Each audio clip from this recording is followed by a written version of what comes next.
God, here as the wind blows us away. When Wendy Pickham steps outside her home, there's something in her yard, but it's hard to tell at first glance. As old as the school is, it's kind of a concern. Vermiculite containing asbestos from the Park City School's roof that blew off on December 17th has now spread to some homes in the community. The Environmental Protection Agency came to Park City on Tuesday to assess and mark off affected homes. Well, that was quite interesting, getting a knock on the door, like the gentleman said, from the U.S. government, the EPA, and from the school and our block up. They have found traces, in some places higher. Wendy is just one of nearly 15 homes that were affected.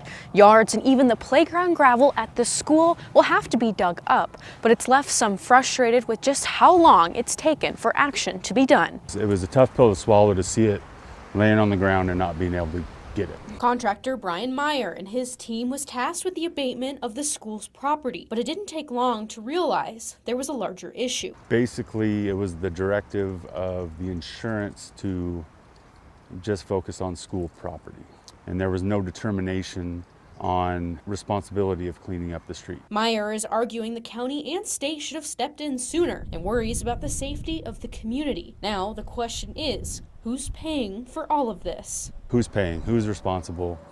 And like I said, there was just a lot of finger pointing and no action. Really irritating. The county originally sent a letter to the school district on January 8th, saying the district had 4 days to clean up the debris that flew off school grounds. And Commissioner Roger Webb told MTN the county is not paying for the cleanup, nor will enact county emergency services. School Superintendent Dave Whitesell says someone has to pay for it. He estimates the overall cleanup will cost the school $1.5 million. Where the EPA and FEMA may fall into this with the presidential declaration that FEMA's talking about, and what EPA possibly may be able to assist us in is yet to have been determined. EPA has notified neighbors, and digging up of yards will come at no cost to homeowners. I'm glad that they are taking, that step to take care of it. And while it's taken a while to get here, Meyer says he's glad the project is now on track. We are where we are. We're going to get the kids back to school as fast as we can and